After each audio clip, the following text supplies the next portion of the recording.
우리는 언제부터 나이 듦을 두려워하게 되었을까? 거리를 걷다 보면 안티에이징 화장품 광고가 눈에 띄고 SNS를 열면 젊음을 유지하는 비결에 대한 게시물들이 넘쳐난다. 마치 나이를 먹는 것이 패배이고 주름 하나하나가 삶의 실패를 증명하는 것처럼 느껴지는 시대다. 성공한 노년이라는 말조차 여전히 건강하고 경제적으로 여유롭고 활동적인 모습만을 떠올리게 한다. 하지만 진짜 삶은 그렇게 단선적이지 않다. 인생은 직선으로 뻗은 고속도로가 아니라 오르막과 내리막이 반복되는 산길에 가깝다. 어떤 구간은 숨이 차도록 가파르고 어떤 구간은 예상치 못한 계곡으로 떨어질 것 같은 아찔함을 준다. 그리고 그 모든 굴곡을 지나온 사람들만이 알 수 있는 풍경이 있다. 이 글은 그 풍경을 본 사람들의 이야기다. 70대, 80대를 살아가는 인생의 선배들. 그들은 우리가 두려워하는 그 시간을 이미 통과했고 우리가 지금 겪고 있는 좌절과 불안을 먼저 경험했다. 실직, 이혼, 질병, 사별, 사업 실패, 자녀와의 갈등. 그들의 인생에도 우리와 똑같은 균열이 있었다. 아니, 어쩌면 더 깊고 더 아팠을지도 모른다. 그런데 놀라운 건 그들이 그 시간들을 이야기할 때 보여주는 태도다. 그때는 정말 세상이 끝난 줄 알았지. 근데 지나고 보니 그게 시작이더라고. 젊었을 땐 모든 게 급했어. 지금 안 되면 영영 안 될 것 같고. 근데 인생이 그렇게 짧지도 않더라고. 나이 들어서 좋은 게 뭐냐고. 이제 남 눈치 안 봐도 된다는 거지. 내가 뭘 해도 안 해도 그게 내 인생이니까. 그이들의 목소리엔 체념이 아니라 여유가 있다. 포기가 아니라 수용이 있다.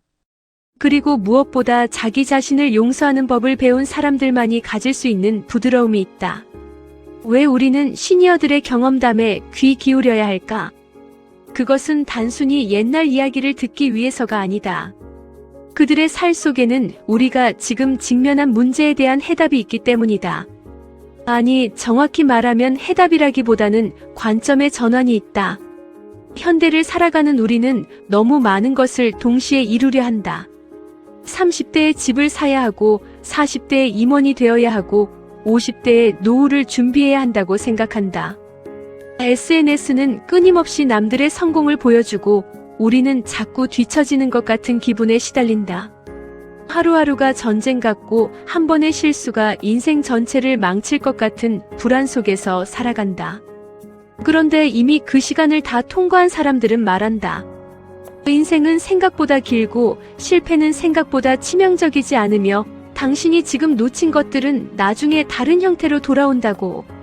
아니, 어쩌면 지금 놓치는 것이 나중을 위해 더 나은 선택일 수도 있다고. 이것은 위로가 필요한 시대에 꼭 필요한 메시지다. 나이 듦은 상실의 과정이 아니다. 그것은 다르게 채워지는 과정이다. 젊음의 에너지는 줄어들지만 그 자리에 통찰이 자란다. 완벽해야 한다는 강박은 사라지지만 그 자리에 자기 자신을 있는 그대로 사랑하는 법이 생긴다. 모든 것을 가지려던 욕심은 내려놓지만 그 자리에 정말 중요한 것이 무엇인지 아는 지혜가 찾아온다. 이 글에서 당신은 6명의 시니어를 만나게 될 것이다. 한 사람은 50대의 모든 것을 잃고 다시 시작했고 한 사람은 평생 안고 살았던 상처를 70대에 비로소 내려놓았다. 누군가는 배우자를 먼저 보내고 홀로 서는 법을 배웠고 누군가는 자식과의 관계에서 부모라는 역할을 내려놓고 비로소 평화를 찾았다. 또 다른 이는 병을 앓으면서 오히려 삶의 우선순위를 재정렬했고 한 사람은 은퇴 후에야 진짜 자기 자신을 발견했다. 그들의 이야기는 각기 다르지만 그 안에 흐르는 메시지는 하나다. 인생은 당신이 생각하는 것보다 훨씬 너그럽다. 그리고 당신은 당신이 생각하는 것보다 훨씬 강하다. 지금부터 시작되는 6개의 이야기는 허구가 아니다. 이것은 실제로 그 시간을 살아낸 사람들의 목소리를 담은 인생이라는 긴 여정에 대한 진실한 증언이다. 그들의 말을 듣다 보면 어느 순간 당신도 깨닫게 될 것이다. 지금 당신이 겪고 있는 굴곡이 결코 특별한 불운이 아니라 인간으로 산다는 것의 자연스러운 일부라는 것에. 그리고 그것을 받아들이는 순간 비로소 당신은 자유로워질 수 있다. 사례 1. 김성호 78세 무너진 자리에서 다시 피어난 인생. 김성호 선생을 처음 만난 건 작은 동네 도서관이었다. 그는 매주 화요일 오후마다 그곳에서 아이들에게 동화책을 읽어주는 자원봉사를 하고 있었다. 낮고 따뜻한 목소리로 책장을 넘기는 그의 모습을 보고 있자니 이 사람이 50대의 모든 걸 잃고 길거리에 나앉았었다는 사실이 믿기지 않았다. 믿어지세요? 저도 한때는 중견기업 임원이었어요. 회사 차 타고 다니고 골프 치러 다니고 그랬죠. 그는 웃으며 말했지만 그 웃음 뒤에는 깊은 시간이 있었다. 1990년대 후반 IMF 외환위기가 터졌을 때 김성호 선생은 54세였다. 당시 그는 중소건설회사의 이사로 일하고 있었다. 회사는 괜찮았다. 아니, 괜찮아 보였다. 하지만 외환위기의 파도는 생각보다 거세게 밀려왔고 그가 다니던 회사는 결국 부도를 맞았다. 명예퇴직이라고 했지만 사실상 정리해고였죠. 퇴직금도 제대로 못 받았어요. 회사가 망하는 상황이니까요. 그때 제 나이가 56세. 두 아들은 대학생이었고 작은 애는 고3이었어요. 더 큰 문제는 그 다음이었다. 그는 곧바로 재취업을 시도했지만 56세의 나이는 어디서도 환영받지 못했다. 그가 쌓아온 20년 넘는 경력도 탄탄했던 인맥도 소용이 없었다. 6개월, 1년, 2년이 지났지만 제대로 된 일자리는 찾을 수 없었다. 그때가 정말 말로 표현할 수 없을 정도로 힘들었어요. 아침에 눈을 뜰 때마다 오늘도 이 지옥 같은 하루를 살아야 하나 그런 생각이 들더라고요. 가족들 눈을 못 마주치겠고 아내한테 미안하고 애들한테는 더 미안하고 결국 그는 생활을 유지하기 위해 택배 상하차 아르바이트를 시작했다. 새벽 4시에 일어나 물류센터로 가서 무거운 박스를 나르는 일이었다. 한때 임원실에서 커피를 마시며 사업 계획을 논의하던 사람이 이제는 허리를 굽혀 택배 상자를 트럭에 싣고 있었다. 처음엔 정말 자존심이 상했어요. 내가 이렇게까지 해야 하나, 이게 내 인생인가 싶었죠. 그런데 한 3개월쯤 지나니까 이상한 일이 일어났어요. 무슨 일이었을까? 어느 날 새벽에 일하면서 문득 생각한 거예요. 그래, 이것도 일이네. 나쁘지 않네. 물론 힘들었죠. 허리도 아프고 손도 거칠어지고. 근데 일을 마치고 받는 일당이 있잖아요. 그게 비록 적은 돈이지만 내 노동의 대가라는 거. 그게 어느 순간 자랑스럽게 느껴지더라고요. 그는 자신이 가졌던 좋은 일과 나쁜 일의 기준이 얼마나 편협했는지 깨달았다고 했다. 임원 자리만이 가치 있는 일이고 육체 노동은 부끄러운 일이라고 생각했던 자신의 편견을 직시하게 된 것이다. 택배 일하면서 만난 사람들이 참 좋았어요. 아무도 제 과거를 묻지 않았고 그냥 아저씨라고 불렀죠. 그게 오히려 편했어요. 더 이상 누군가의 기대에 부응해야 할 필요가 없었으니까요. 그렇게 3년을 보냈다. 그 사이 큰아들이 대학을 졸업하고 취직을 했고 둘째도 군대를 다녀왔다. 막내는 대학에 입학했다. 가족은 여전히 어려웠지만 어떻게든 버텼다. 그리고 김성호 선생은 그 시간 동안 하나를 깨달았다. 인생에서 정말 중요한 건 남들이 나를 어떻게 보느냐가 아니라 내가 나를 어떻게 대하느냐더라고요. 저는 그동안 제 가치를 직함과 연봉으로만 측정했어요. 그게 사라지니까 제가 아무것도 아닌 것 같았죠. 근데 그게 아니었어요. 60대 초반 그는 동네 복지관에서 진행하는 컴퓨터 교육 프로그램에 참여했다. 거기서 우연히 자원봉사라는 것을 접하게 됐다. 처음엔 단순히 시간을 때우려는 목적이었다. 하지만 복지관에서 어르신들에게 스마트폰 사용법을 가르치고 아이들에게 책을 읽어주는 일을 하면서 그는 새로운 기쁨을 발견했다. 누군가에게 도움이 된다는 게 이렇게 좋은 줄 몰랐어요. 예전에 회사 다닐 땐 모든 게 성과로 측정됐잖아요. 매출이 얼마, 수익이 얼마. 근데 여기선 그런 게 없어요. 그냥 누군가 고맙다고 미소 지어주는 것만으로도 하루가 의미 있어지더라고요. 지금 그는 일주일에 사흘은 복지관에서, 이틀은 도서관에서 봉사활동을 한다. 국민연금과 작은 적금으로 검소하게 살아간다. 아내와 함께 작은 아파트에서 단둘이 사는데 이 나이에 이렇게 평화로울 수 있다는 게 신기하다고 했다. 50대에 모든 걸 잃었을 때 저는 제 인생이 끝났다고 생각했어요. 근데 지금 생각해보면 그게 오히려 저를 자유롭게 만들어줬어요. 더 이상 남의 기준에 맞춰 살 필요가 없어졌거든요. 지금의 저는 예전보다 가진 건 없지만 훨씬 행복해요. 그에게 물었다. 지금 비슷한 상황에 처한 사람들에게 해주고 싶은 말이 있냐고. 끝이라고 생각하지 마세요. 인생은 생각보다 길어요. 그리고 당신이 지금 잃은 것들이 당신의 전부가 아니에요. 저는 직장을 잃고 돈을 잃고 사회적 지위를 잃었지만 결국 저 자신을 찾았어요. 그 과정이 고통스러웠지만 그 고통이 저를 더 나은 사람으로 만들어줬어요. 그는 잠시 멈췄다가 덧붙였다. 젊을 때는 모든 게 급해요. 지금 안 되면 영영 안 될 것 같죠. 근데 인생은 그렇게 짧지 않아요. 50대에 무너졌어도 60대에 다시 시작할 수 있어요. 그리고 그게 실패가 아니라 다른 시작이에요. 저는 그걸 배웠어요.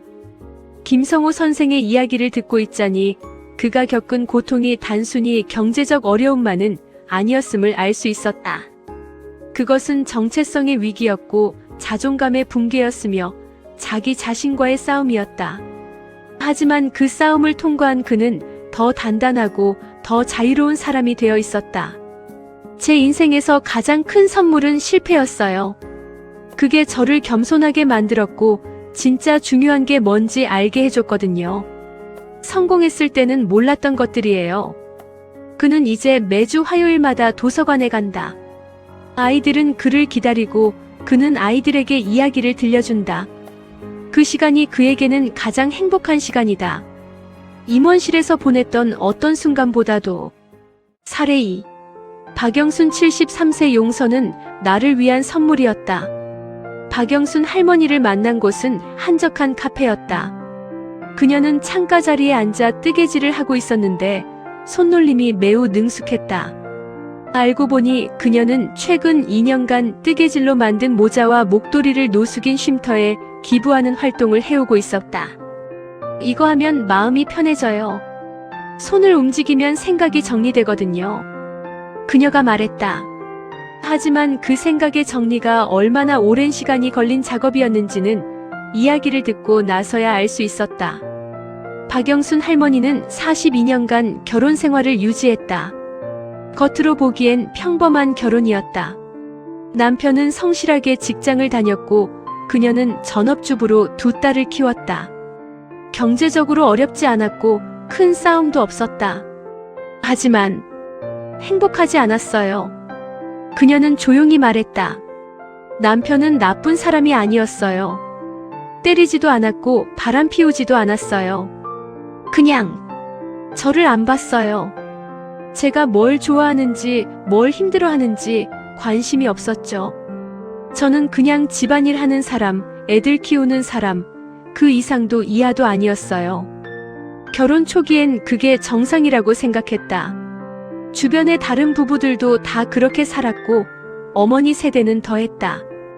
남편이 술 안 먹고 때리지 않으면 복이라는 말을 듣고 자랐으니까. 그래서 그녀는 참았다. 40년을.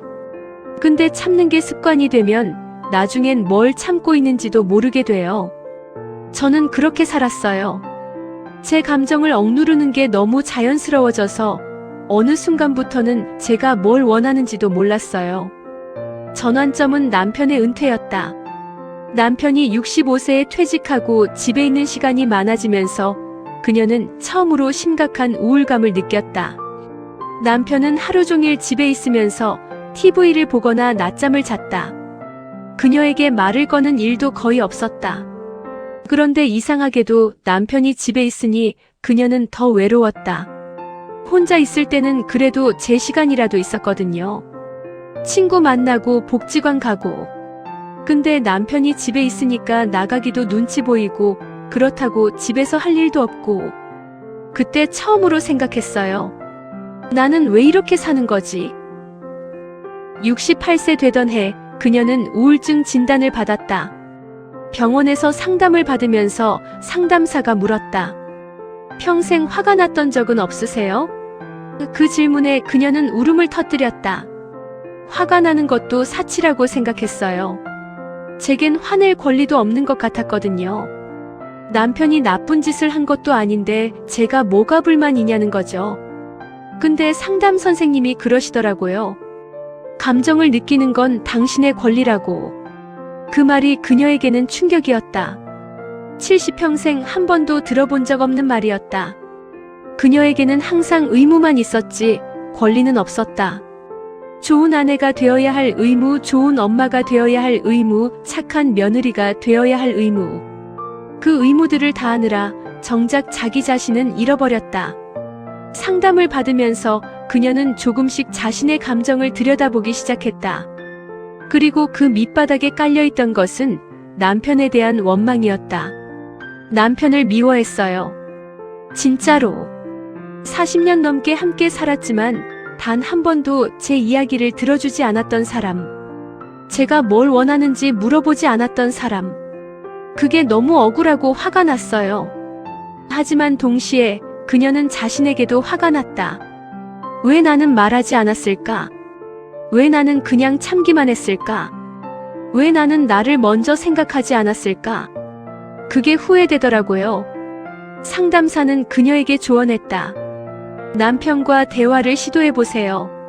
하지만 그게 말처럼 쉽지 않았다.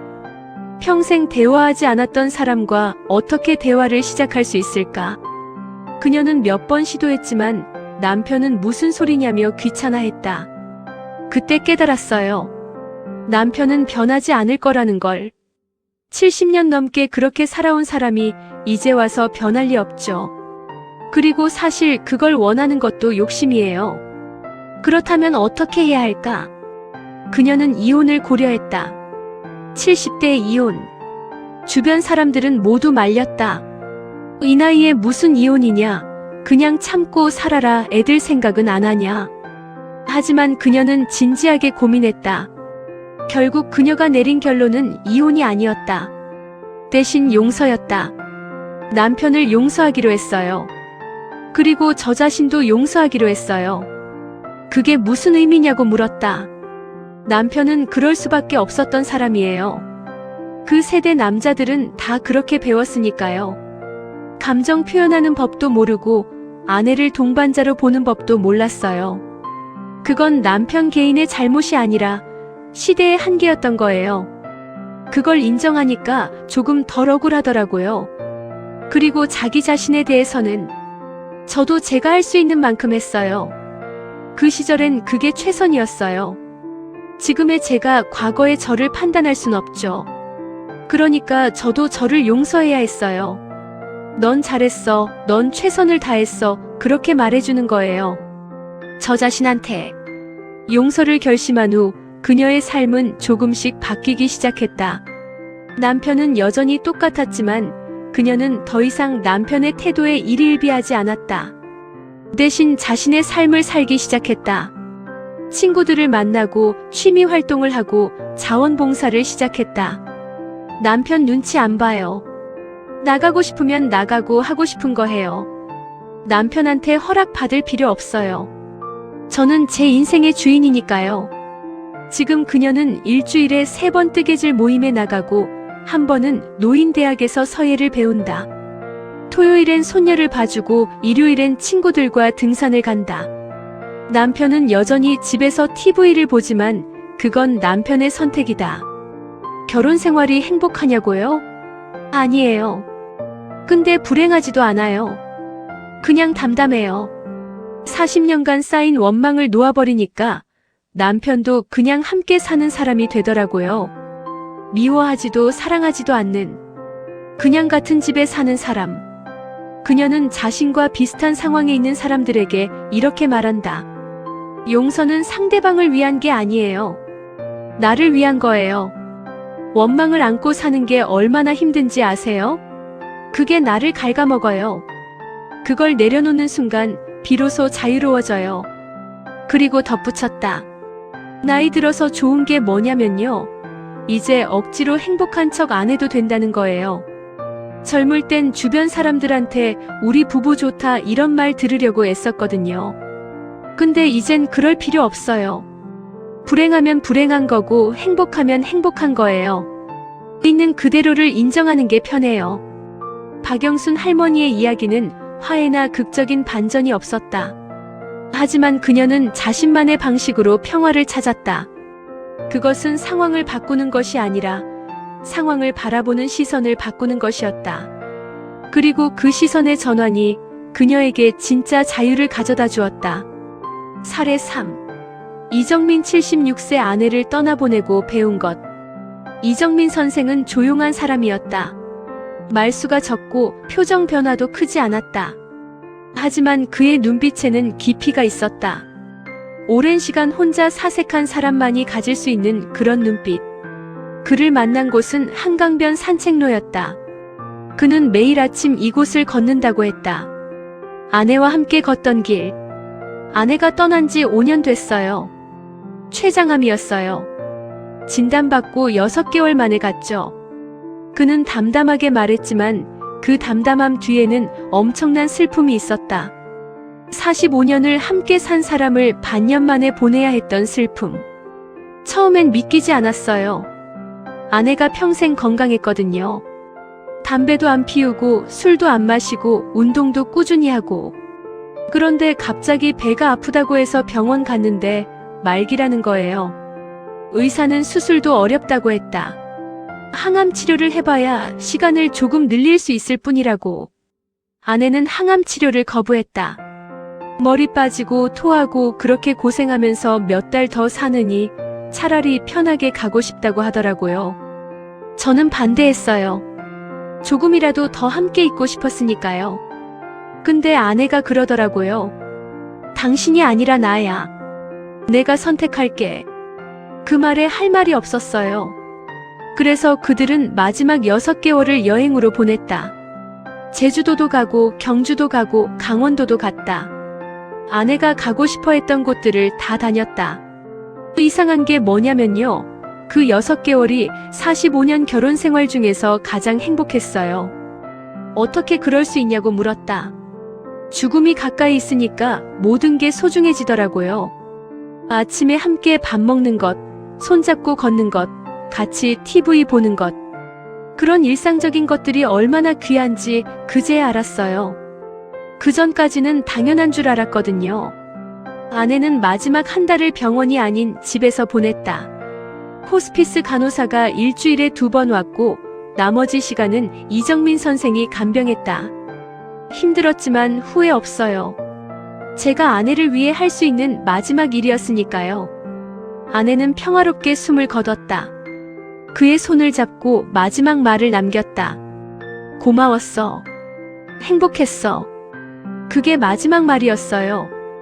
그는 목이 메었지만 참았다.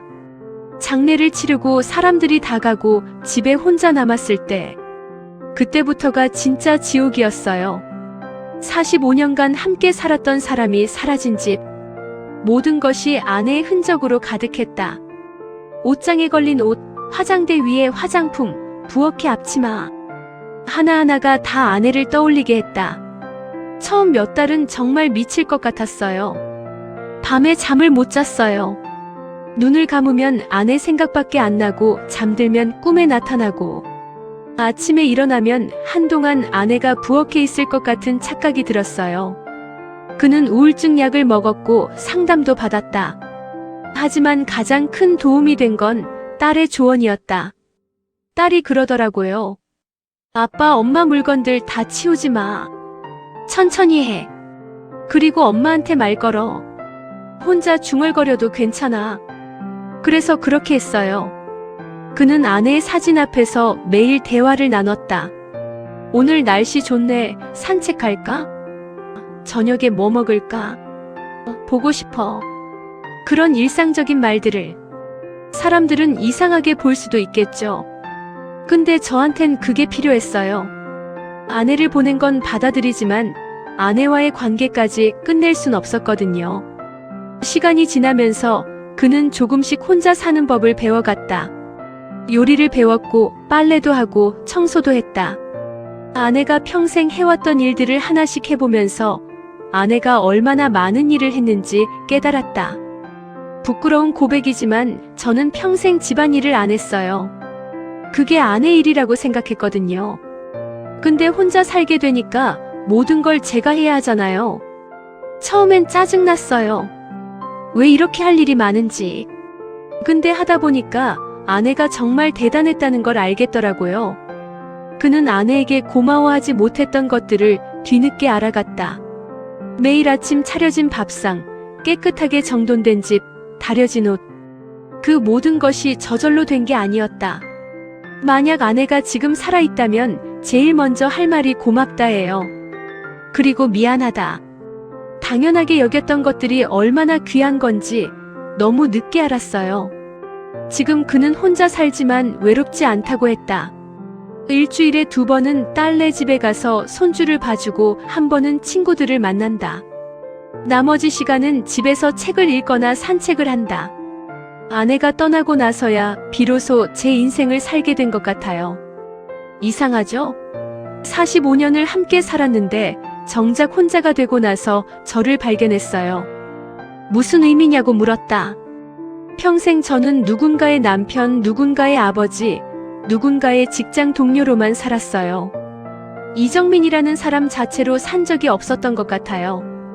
근데 아내가 떠나고 퇴직도 하고 혼자가 되니까 이제는 정말 저로 살 수 있게 됐어요. 그는 최근 사진 찍는 법을 배우기 시작했다. 평생 관심 없었던 일이었다. 한강 산책하면서 사진 찍어요. 하늘, 나무, 새. 그런 거 찍다 보면 마음이 평화로워져요. 이제야 세상을 제대로 보는 것 같아요. 그에게 물었다. 배우자를 잃은 사람들에게 해주고 싶은 말이 있냐고. 슬퍼하세요. 참지 마시고. 울고 싶으면 울고 화나면 화내고. 감정을 억누르면 나중에 더 힘들어요. 그리고 시간이 지나면 괜찮아진다는 말, 그거 사실이에요. 정말로 괜찮아져요. 다만 괜찮아진다는 게 있는다는 뜻은 아니에요. 그는 잠시 멈췄다가 말을 이었다. 아내는 여전히 제 마음속에 있어요. 매일 생각나요. 근데 이젠 그 생각이 저를 괴롭히지 않아요. 오히려 위로가 돼요. 아내와 함께했던 시간들이 저를 지탱해주는 힘이 되는 거죠. 이정민 선생의 이야기를 들으면서 상실이 단순히 무언가를 잃는 것만이 아니라는 걸 알 수 있었다. 그것은 또 다른 형태의 성장이고 새로운 삶의 시작이기도 했다. 그는 아내를 보내면서 슬픔을 배웠지만 동시에 감사를 배웠고 혼자 서는 법을 배웠으며 자기 자신을 발견했다. 제가 아내한테 마지막으로 하고 싶은 말이 있다면 고마웠어. 당신 덕분에 행복했어. 그리고 나 이제 괜찮아. 걱정 마, 그거예요. 그는 여전히 매일 한강변을 걷는다. 아내와 함께 걷던 그 길을. 하지만 이제는 혼자가 아니다. 아내는 그의 기억 속에, 마음 속에, 그리고 매 걸음 속에 함께 있다. 살해사. 최은미 71세 자식을 놓아주고 찾은 자유. 최은미 할머니는 밝은 사람이었다. 첫 인상부터 환한 미소를 지었고 목소리에는 에너지가 넘쳤다. 하지만 그녀의 이야기를 듣다 보면 그 밝음이 저절로 온 것이 아니라는 걸 알 수 있었다. 저요? 전형적인 한국 엄마였죠. 자식 위해 모든 걸 희생하는. 그녀는 웃으며 말했지만 그 웃음 뒤에는 복잡한 감정이 있었다. 최은미 할머니는 세 아들을 키웠다. 남편은 평범한 직장인이었고 경제적으로 넉넉하지 않았기 때문에 그녀는 아이들 교육을 위해 온갖 일을 다했다. 식당 설거지, 청소, 파출부. 아이들이 학원비 걱정 없이 공부할 수 있도록. 그땐 그게 당연한 줄 알았어요. 엄마니까 해야 하는 거라고 생각했죠. 제3. 그런 거 생각할 여유도 없었어요. 큰아들은 서울대를 갔고 둘째는 의대를 갔으며 막내는 공대를 나와 대기업에 취직했다. 그녀의 희생은 성공했다. 적어도 겉으로는.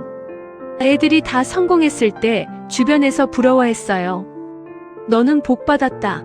자식 농사 잘 지었다. 그런 말 많이 들었죠. 그때는 저도 뿌듯했어요. 내가 고생한 보람이 있구나 싶었죠. 하지만 문제는 그 다음, 아이들이 결혼하고 각자의 가정을 꾸리고 독립하면서 그녀는 갑자기 할 일이 없어졌다. 평생 아이들 중심으로 살았는데 아이들이 떠나니까 제가 뭘 해야 할지 모르겠더라고요. 아침에 일어나도 챙겨줄 사람이 없고 저녁에 밥 차릴 사람도 없고 그게 너무 허전했어요.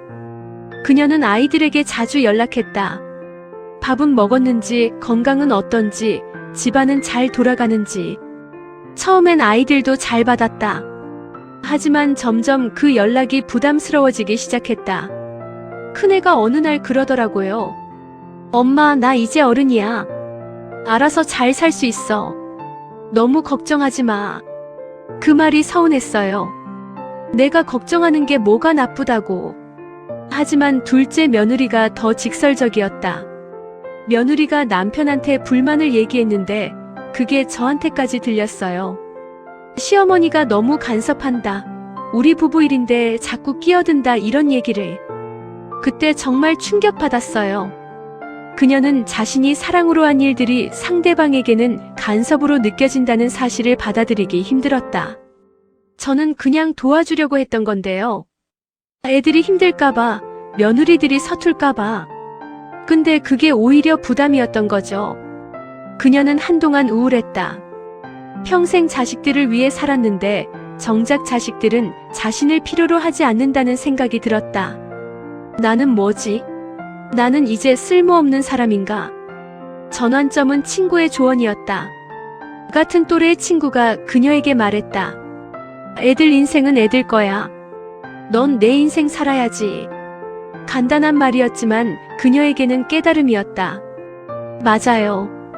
애들 인생은 애들 거예요. 제가 아무리 걱정해봤자 그들의 인생을 대신 살아줄 순 없잖아요. 그걸 왜 이제야 깨달았는지 모르겠어요. 그녀는 조금씩 거리를 두기 시작했다. 아이들에게 연락하는 횟수를 줄였고 손주들을 봐달라는 요청에도 가끔은 거절했다. 처음엔 마음이 불편했다. 이러면 나쁜 엄마, 나쁜 할머니인가 하는 죄책감이 들었다. 근데 신기한 게 제가 거리를 두니까 오히려 관계가 나아졌어요. 애들이 저를 더 편하게 대하더라고요. 그전엔 제 연락이 부담스러웠나 봐요. 그리고 그녀는 비로소 자기 자신을 위한 시간을 갖기 시작했다. 평생 하고 싶었지만 못했던 것들을 하나씩 해보기로 했다. 우선 요가를 시작했어요. 몸이 너무 굳어 있더라고요. 요가하면서 몸도 풀리고 마음도 편해졌어요. 그리고 등산 모임에도 들어갔어요. 거기서 비슷한 또래 친구들 만나서 얘기하는 게 정말 좋아요. 가장 큰 변화는 여행이었다. 그녀는 친구들과 함께 제주도, 부산, 경주 등 국내 여행을 다니기 시작했고 작년에는 처음으로 해외여행도 갔다. 베트남 다녀왔어요. 평생 해외여행은 꿈도 못 꿨는데 친구들이 같이 가자고 해서 용기 내서 갔죠. 처음엔 무서웠어요. 언어도 안 통하고 낯선 곳이고. 근데 막상 가보니까 너무 좋은 거예요. 아, 세상이 이렇게 넓구나 싶었어요. 그녀는 이제 한 달에 한 번씩은 혼자만의 시간을 갖는다.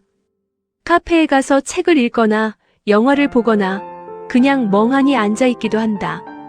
처음엔 혼자 카페 가는 게 어색했어요.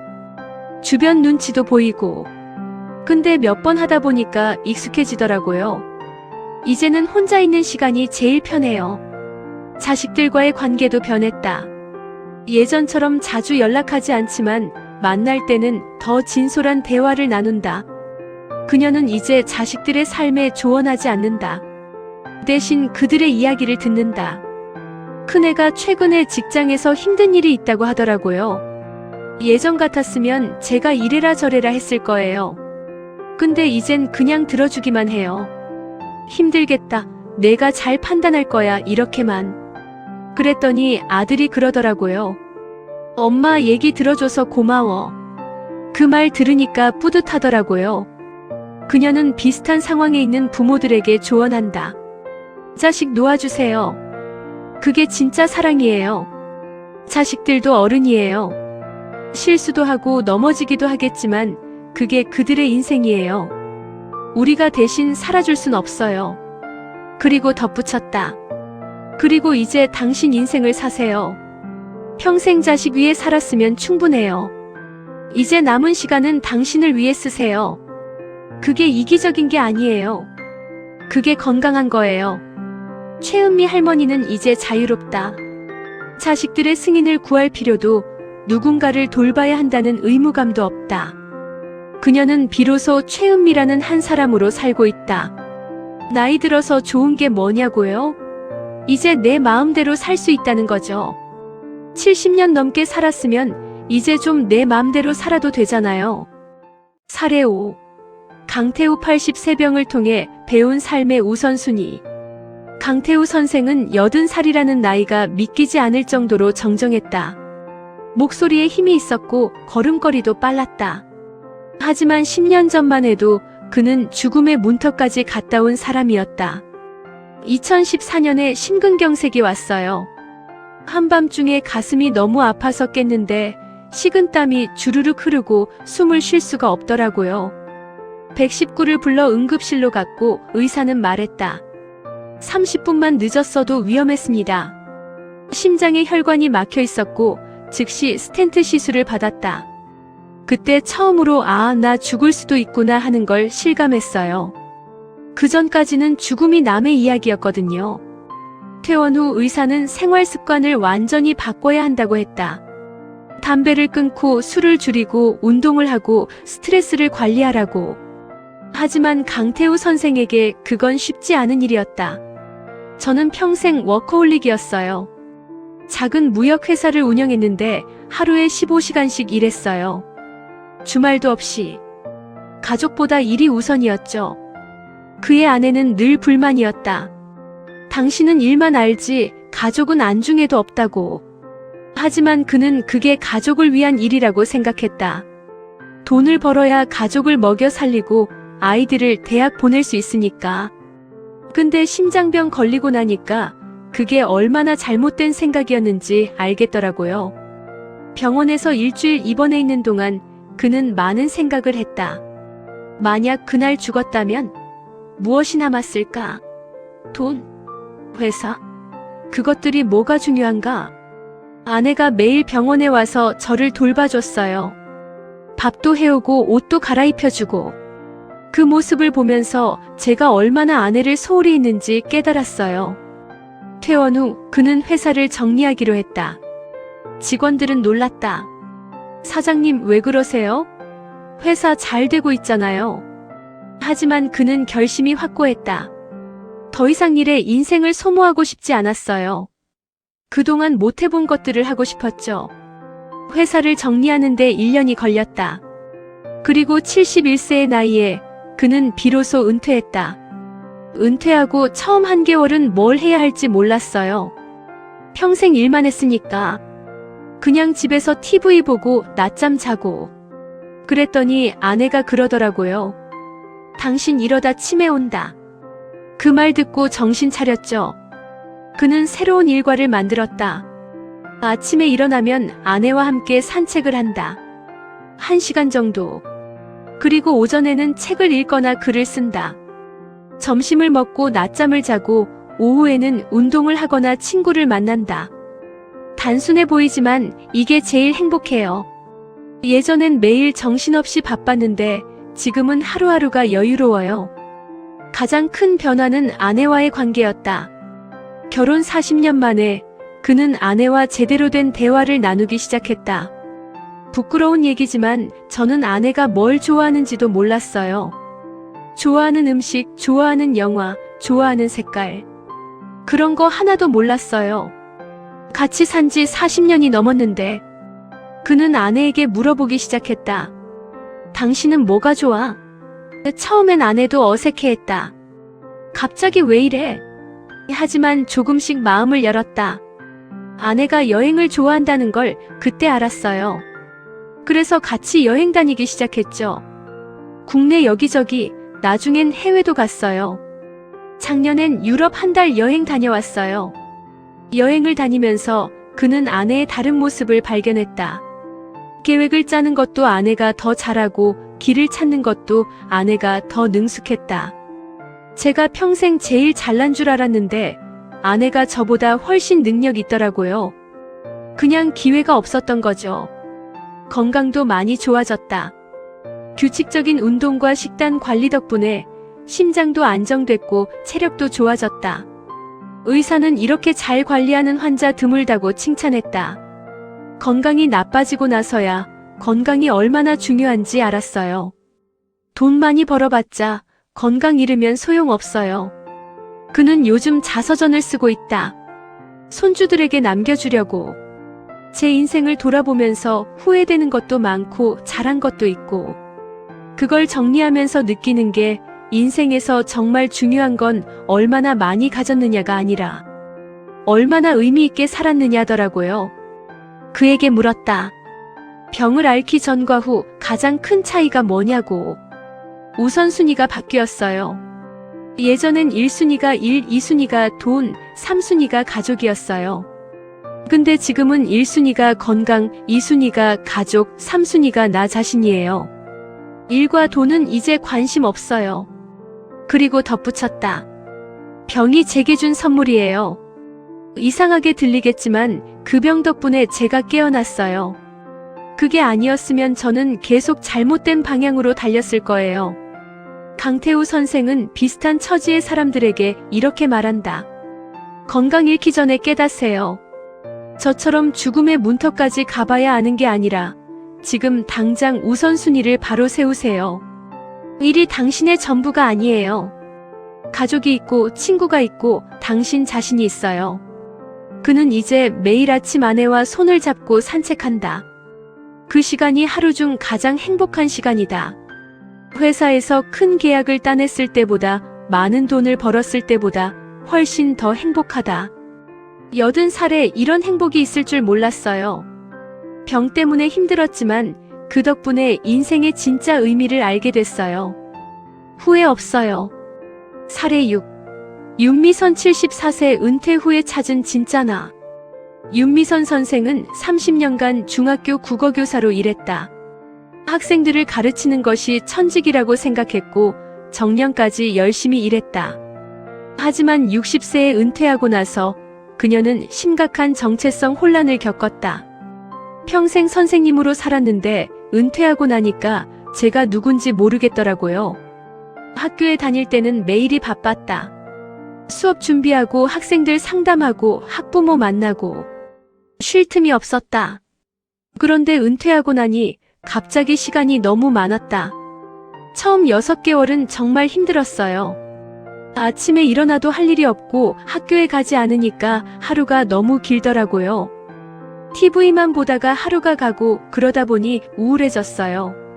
주변 동료 교사들도 비슷했다. 은퇴 후 우울증에 걸린 사람이 많았다.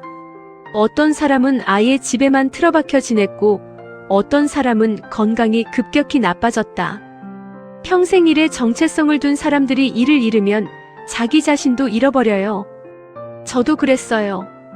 그녀는 우울증 상담을 받기 시작했다. 상담사는 그녀에게 물었다.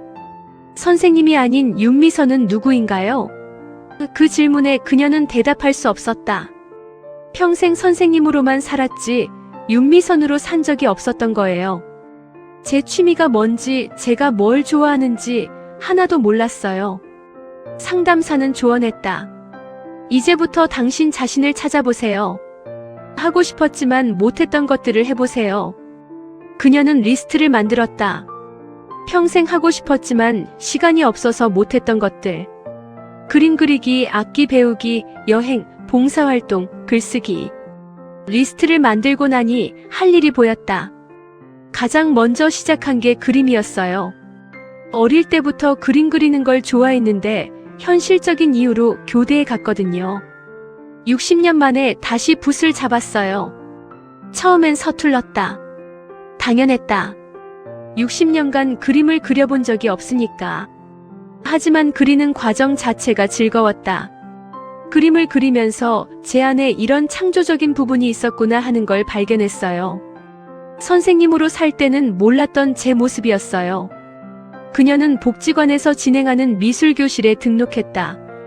거기서 비슷한 또래의 사람들을 만났고 그들과 함께 그림을 그리며 시간을 보냈다. 그림 그리는 친구들을 만나니까 대화 주제도 달라지더라고요. 예전엔 학교 얘기, 학생 얘기만 했는데 이젠 미술 전시회 얘기, 작가 얘기를 하게 됐어요. 두 번째로 시작한 것은 첼로였다. 평생 악기를 배워보고 싶었는데 기회가 없었다. 처음엔 소리가 안 나더라고요. 너무 답답해서 포기할까도 생각했어요. 근데 선생님이 그러시더라고요. 나이 들어서 배우는 게 더 의미 있어요. 천천히 하세요. 그 말에 용기를 얻었죠. 1년 동안 연습했다. 손가락이 아프고 팔이 저리고 힘들었다. 하지만 조금씩 곡을 연주할 수 있게 됐다. 간단한 동요부터 시작해서 이제는 바흐의 곡도 연주할 수 있다. 첼로 소리를 들으면 마음이 평화로워져요.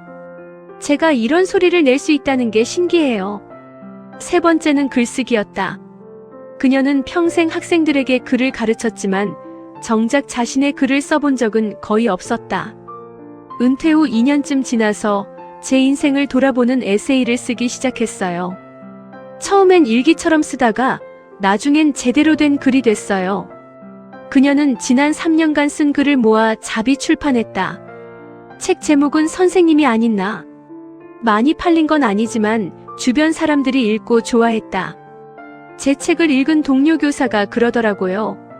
나도 이런 고민했는데 내가 대신 말해줘서 고마워.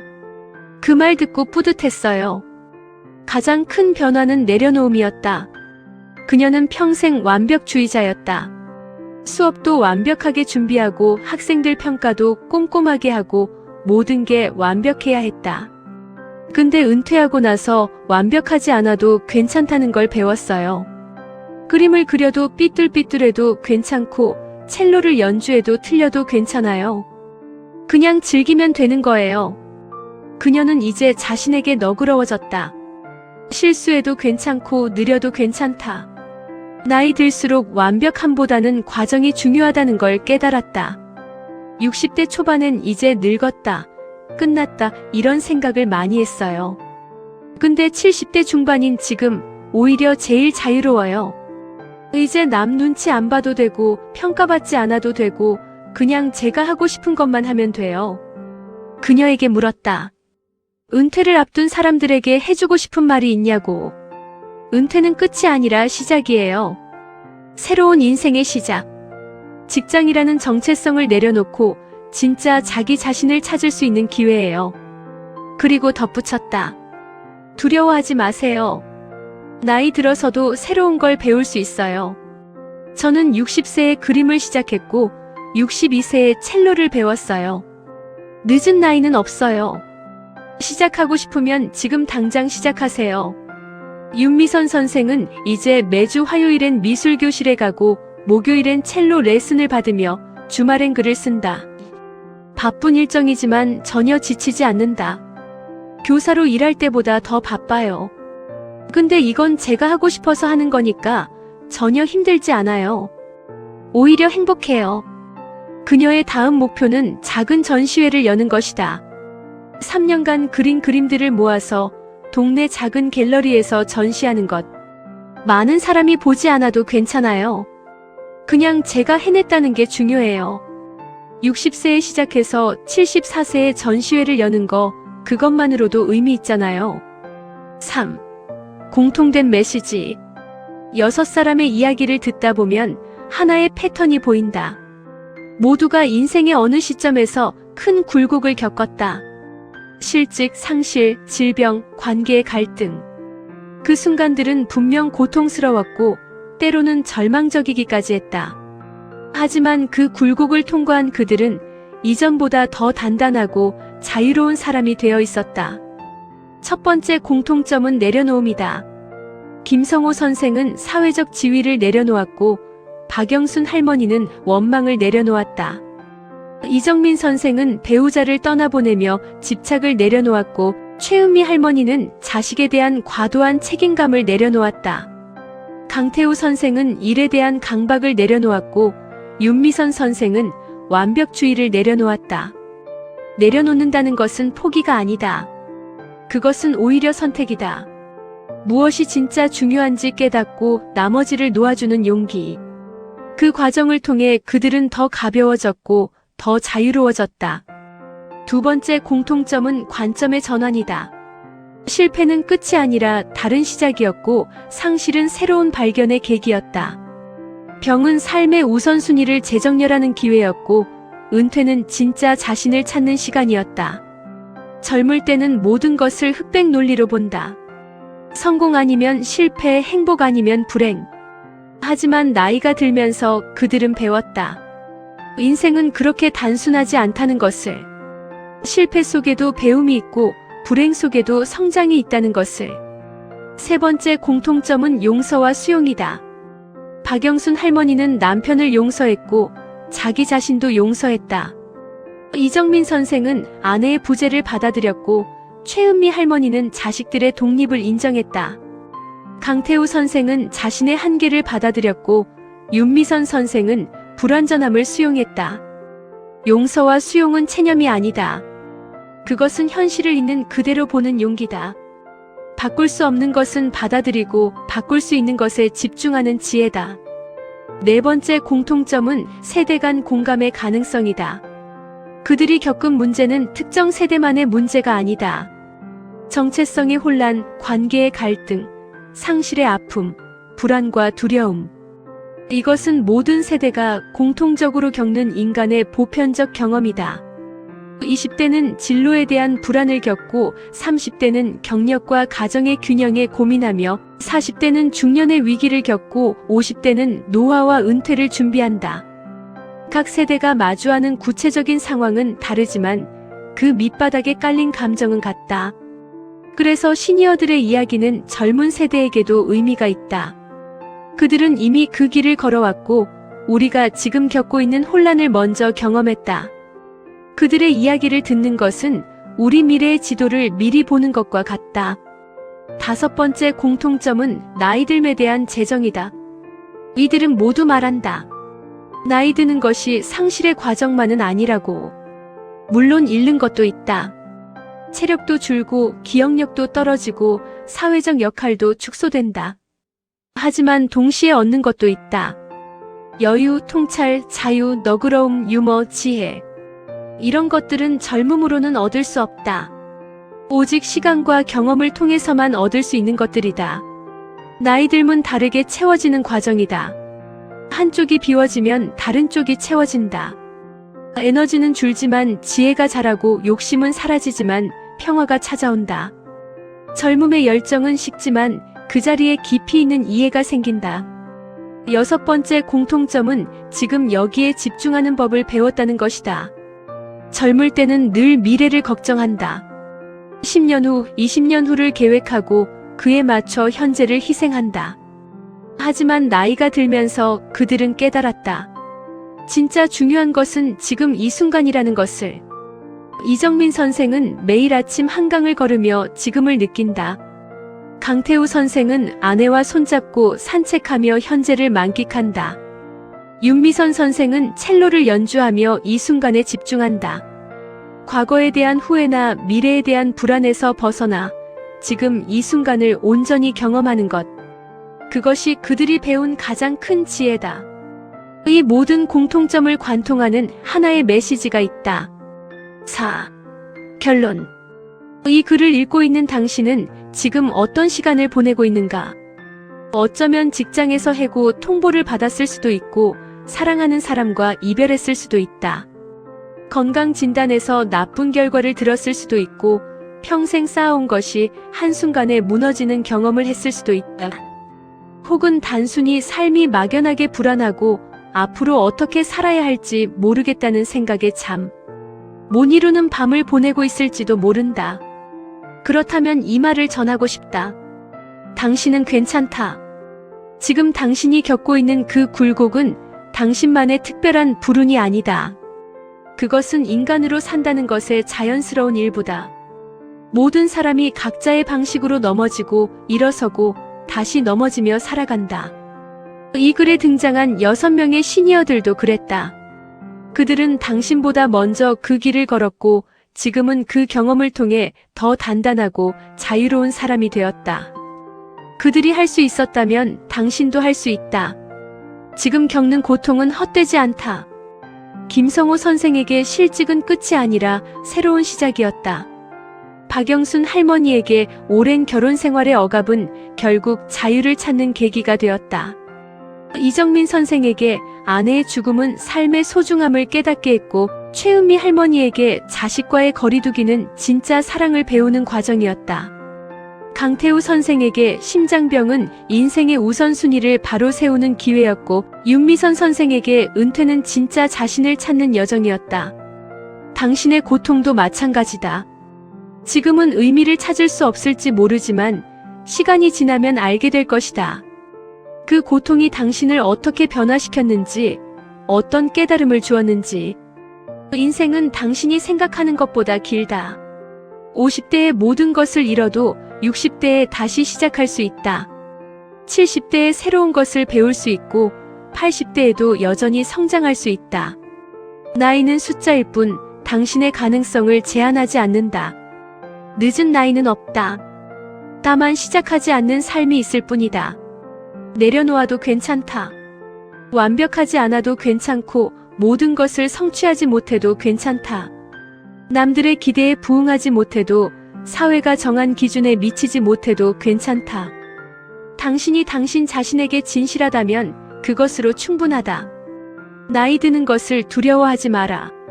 나이 들면 상실의 과정이 아니라 변화의 과정이다. 어떤 것은 잃지만 어떤 것은 얻는다. 체력은 줄지만 지혜는 자라고 욕심은 사라지지만 평화가 찾아온다. 그리고 무엇보다 나이가 들수록 당신은 더 자유로워진다. 남의 시선에서 자유로워지고 증명해야 한다는 강박에서 자유로워진다. 진짜 중요한 것이 무엇인지 알게 되고 나머지는 놓아줄 수 있게 된다. 시니어들의 목소리가 우리에게 필요한 이유는 무엇일까? 그들은 우리가 두려워하는 미래를 이미 살아본 사람들이다. 그들의 이야기는 단순한 과거의 회상이 아니라 우리 미래에 대한 예고편이다. 그들이 말해준다. 괜찮다. 당신도 이겨낼 수 있다. 나도 그랬으니까. 이 시대는 너무 빠르게 변하고 너무 많은 것을 요구한다. 우리는 끊임없이 비교당하고 평가받으며 경쟁한다. 그 속에서 우리는 지치고 때로는 절망한다. 그럴 때 필요한 것이 바로 시니어들의 목소리다. 그들은 말해준다. 인생은 당신이 생각하는 것보다 너그럽다고. 실패는 영원하지 않고 고통은 지나가며 당신은 생각보다 강하다고. 이 글을 마치며 6명의 시니어를 인터뷰하면서 한 가지 공통점을 발견했다. 그들 모두 눈빛이 맑았다. 오랜 시간 살아오면서 많은 것을 보고 겪고 느꼈지만 그들의 눈에는 탁함이 없었다. 오히려 젊은 사람들보다 더 맑고 더 순수했다. 왜 그럴까? 생각해보니 그들은 더 이상 증명할 것이 없는 사람들이었다. 누군가에게 잘 보이려 애쓸 필요도 무언가를 과시할 필요도 없었다. 그냥 있는 그대로의 자신으로 살고 있었다. 그리고 그것이 진짜 자유였다. 우리도 언젠가는 그 자리에 갈 것이다. 70대, 80대가 되어 뒤를 돌아보며 지금 이 순간을 추억할 것이다. 그때 우리는 지금의 고민들이 얼마나 사소했는지 깨달을지도 모른다. 하지만 지금의 고민이 의미 없다는 것은 아니다. 그 고민들이 우리를 만들어가는 과정이니까. 지금의 굴곡이 미래의 우리를 단단하게 만들 재료니까. 그러니 당신에게 말하고 싶다. 지금 힘들어도 괜찮다. 넘어져도 괜찮다. 실패해도 길을 잃어도 방황해도 괜찮다. 그 모든 것이 당신의 인생이고 당신의 이야기다. 완벽한 인생은 없다. 굴곡 없는 삶도 없다. 우리는 모두 각자의 방식으로 넘어지고 일어서고 다시 걷는다. 그리고 그 과정에서 우리는 조금씩 성장한다. 조금씩 지혜로워진다. 조금씩 자유로워진다. 김성호 선생의 말을 빌리자면 인생은 생각보다 길고 당신은 생각보다 강하다. 박영순 할머니의 말을 빌리자면 용서는 나를 위한 선물이다. 이정민 선생의 말을 빌리자면 상실은 새로운 시작이다. 최은미 할머니의 말을 빌리자면 자식을 놓아주는 것이 진짜 사랑이다. 강태우 선생의 말을 빌리자면 병은 내게 준 선물이었다. 윤미선 선생의 말을 빌리자면 은퇴는 끝이 아니라 시작이다. 그리고 이 모든 말을 종합하면 하나의 메시지가 된다. 당신의 인생은 아직 끝나지 않았다. 지금 이 순간도 당신은 여전히 쓰여지고 있는 이야기의 한가운데에 있다. 그러니 포기하지 마라. 절망하지 마라. 당신의 이야기는 아직 끝나지 않았다. 그리고 언젠가 당신도 이 글에 등장한 시니어들처럼 누군가에게 당신의 이야기를 들려줄 날이 올 것이다. 당신이 어떻게 넘어졌고 어떻게 다시 일어섰으며 그 과정에서 무엇을 배웠는지 그때 당신은 웃으며 말할 것이다. 그땐 정말 끝이라고 생각했지. 근데 지나고 보니 그게 시작이더라고. 그리고 당신의 이야기를 듣는 누군가는 지금의 당신처럼 위로받고 용기를 얻을 것이다. 인생은 이렇게 이어진다. 세대에서 세대로, 이야기에서 이야기로. 당신의 굴곡도 누군가에게는 희망이 될 것이다.